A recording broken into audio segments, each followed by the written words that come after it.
যাদের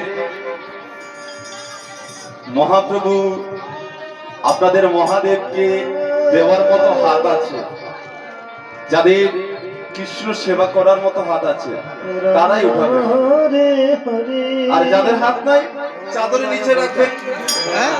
দেখি কাদের কাদের আছে সবাই।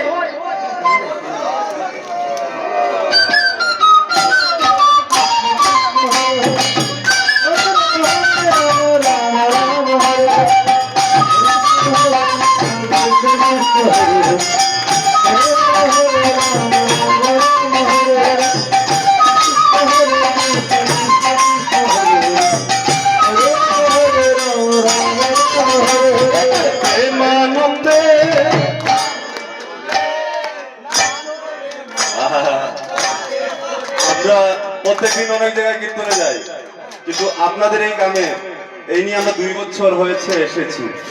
এখানে ভক্ত কম হয়, কীর্তনে ভক্তদের সংখ্যা কম, কিন্তু যারা হয় না খুব শক্তই ভক্ত হয়। এই গান সবাই জানেন তো? কে কে জানেন না একবার হাত উঠান তো। কে কে জানেন না? সবাই জানেন? সবাই বলো তো একবারে। প্রেমানন্দে চলে ভাই বৃন্দাবন,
কোনো কোনো মারা দেখতে পাচ্ছি, সবাই তো হাত উঠাচ্ছেন, কিন্তু 1-2 মিডলে মিডলে মারা বসে আছেন। এরা বলছেন ও বাবা তুমি যত কো আমি তো উঠাইতাম না।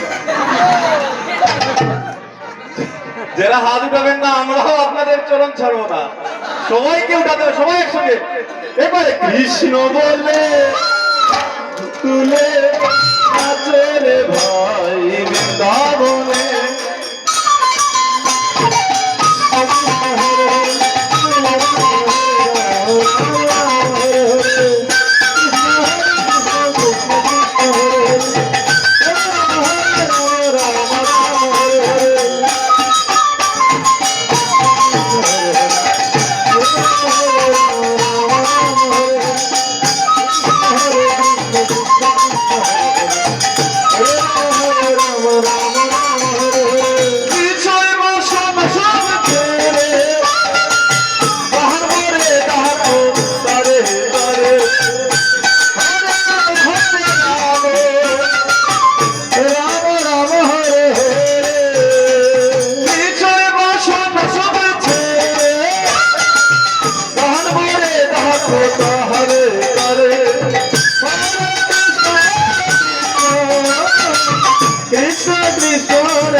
বিষয় বাসনা সব ছেড়ে আর প্রাণ ভরে ডাকো তারে। তবে কি প্রাণ ভরে ডাকলে তাকে পাওয়া যায়? পাওয়া যায় না? কৃষ্ণ নিশ্চয় পাওয়া যায়। এক গ্রামে একজন সরল সুজা এক ভক্ত ছিলেন।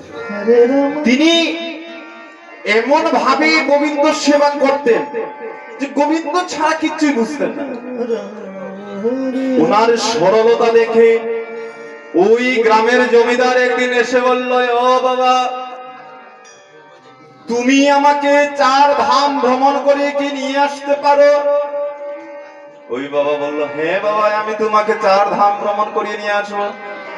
বলে জমিদারকে নিয়ে 4 ধাম ভ্রমণ করতে গেল, মানে তীর্থ করতে গেল।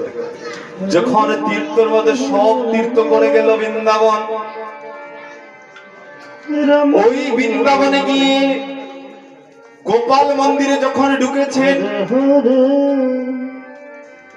গোপাল মন্দিরে যখন ঢুকেছেন, ওই গোপাল মন্দিরের ভিতরে ঢুকেই ওই জমিদার বলছেন, ও বাবা, তুমি এত সরল, আমার এত টাকা পয়সা এত কিছু থাকে, তুমি কিচ্ছুই নারনি।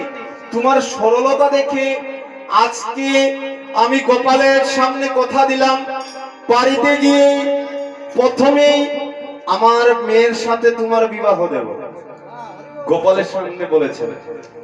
এইবার যখন তীর্থ করে বাড়িতে আসলেন, কিছুদিন গেল, যাওয়ার পর ওই ভক্ত আবার জমিদারের কাছে গিয়ে বলছে, ও জমিদার বাবা, তুমি না বলেছিলে তুমি তোমার মেয়ের সাথে আমার বিবাহ দেবে? জমিদার দেখুন, যখন কোনো তীর্থ বা কোনো মন্দিরে যাবেন না, তখন মনে অনেক ভাব হয়, ভাবের বশতে কিছু কথা দিতে নাই। এখন বলেছেন তো ঠিক, কিন্তু বাড়িতে এসে মনে হচ্ছে যে ওই দরিদ্র ব্রাহ্মণ, ওই দরিদ্র ভক্তের সঙ্গে আমার মেয়েকে দেবো বলছে।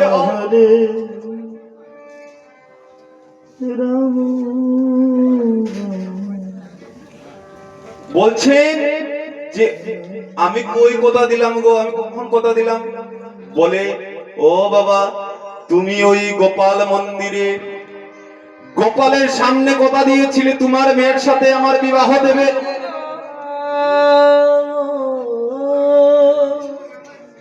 ব্রাহ্মণ ঠাকুর বলছে, কি বলছো বাবা? বলছে, হ্যাঁ, আমি যে কথা দিয়েছি, তোমার কাছে কোনো সাক্ষী কোনো প্রমাণ আছে যে আমি তোমাকে কথা দিয়েছি? বলে, ও বাবা, তখন মন্দিরে তো কেউ ছিল না, কিন্তু ছিল একজন, সেই একজন হচ্ছে ওই মন্দিরের গোপাল। জমিদার বলছে, এখন ঠিক আছে, মন্দিরের গোপাল কোনোদিন সাক্ষী দিতে আসবে না? মন্দিরের গোপাল সাক্ষী দিতে আসবে কোনোদিন? মন্দিরের কোন ঠাকুর, ওই আপনাদের আখড়ার মহাপ্রভু কোনোদিন সাক্ষী দিতে যাবে কোন জায়গায়? এখানে তো জায়গা জমি নিয়ে অনেক বিবাদ হয় না, সাক্ষী হিসাবে কি মহাপ্রভুকে নিয়ে যাবে? কিন্তু ওই ভক্ত সরল দেখুন, প্রাণ ভরে ডাকে ডাকে সে আবার বৃন্দাবনে গিয়ে গোপাল মন্দিরে বলছে, ও গোপাল, তোমার সামনে না ওই জমিদার বাবা কথা দিয়েছিলেন, চলো তোমাকে সাক্ষী দিতে হবে। গোপাল যাবে বাবা? গোপাল তো মন্দিরে এইভাবেই বসে আছে। বলছে, এই গোপাল, তুমি কি যাবে না? গোপাল আর কিচ্ছু বলে না, গোপাল তো মূর্তি বসে আছে। বলছে, তবে রে, তুই যাবি না? আজকে তোর একদিন নাইলে আমার একদিন। বলে যখন হাতের মধ্যে লাঠি নিয়ে যখন মারতে যাবে, ওই গোপাল পকট হয়ে বলছে, বাবা দাঁড়াও, আমাকে মারো না, আমি যাবো। ওই মন্দিরের গোপালও পকট হয়েছে, বলছে, আমি যাব, কিন্তু আমার একটা শর্ত আছে।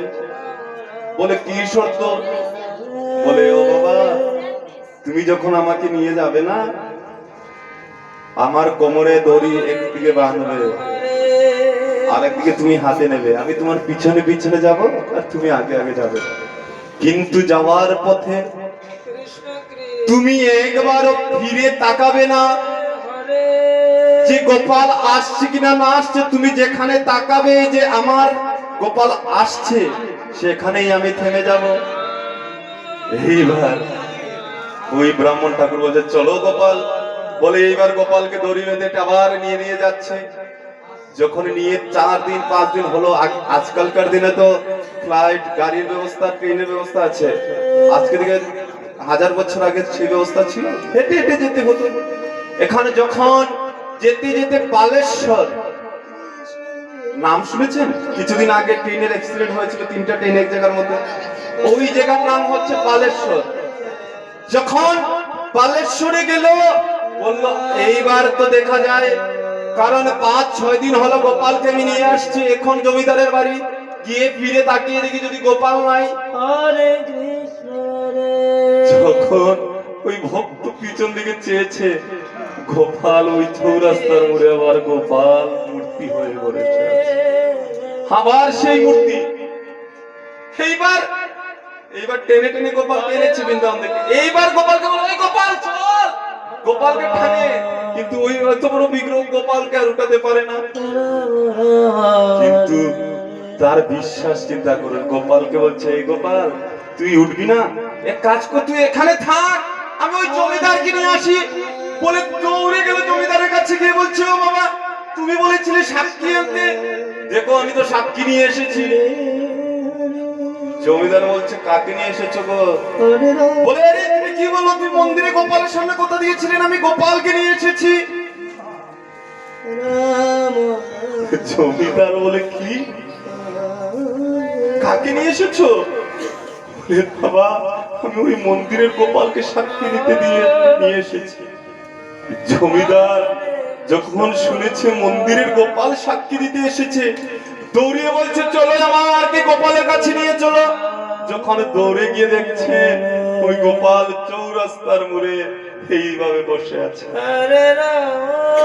যখন ওই জমিদার গোপালের চরণে প্রণাম করলেন, সঙ্গে সঙ্গে গোপাল বলল, বাবা তুমি তো আমার মন্দিরে কথা দিয়েছিলে বিবাহ দেবে, তুমি তো সাক্ষী রূপে আমাকে রেখেছো। সেদিন ওই গোপাল চৌরাস্তার মোড়ে সাক্ষী দিয়েছিলেন, তাই আপনারা শতনাম পাঠ করেন? শতনাম পাঠ করেন তো জন্মাষ্টমীর সময়? কৃষ্ণের 108 নামের মধ্যে একটা নাম আছে না, সাক্ষী গোপাল, পেয়েছেন না? সাক্ষী গোপাল ওই চৌরাস্তার মোড়ে সাক্ষী দিয়েছিলেন ভক্তির ইজ্জত রক্ষা করার জন্য। তারপরে তার গোপালের আরেক নাম হলো সাক্ষী গোপাল। সবাই বলেন তো, সাক্ষী গোপাল কি? সাক্ষী গোপাল কি? সেই জায়গায় ওই জমিদার বিবাহর পরে ওই গোপালের জন্য মন্দির বানিয়ে দিলেন, যেই মন্দিরের নাম হলো সাক্ষী গোপালের মন্দির। আপনারা পুরীধামে তীর্থ করতে যান তো? গেছেন না দাদা? বাবা, ওই বাবা গেছেন, জিজ্ঞেস করবেন। ওই পুরী যাওয়ার ঠিক আগেই যেই স্টেশনের নাম, সেই স্টেশন নাম হচ্ছে সাক্ষী গোপাল, মানে ওই গোপালের এখানে মন্দির বানানো আছে। আর গোপাল আর ফিরে বৃন্দাবনে যায়নি। বৃন্দাবনে যদি যান দেখবেন গোপাল একটা মন্দির আছে, গোপাল মন্দির, সেই মন্দিরে কিন্তু গোপাল নাই, কারণ ওই গোপাল সাক্ষী দিতে চলে গিয়েছিল, তাই সাক্ষী দিতে গিয়েছিল আর সেখানেই রয়ে গেছে। যে সবাই মিলে বলুন তো, সাক্ষী গোপাল কি?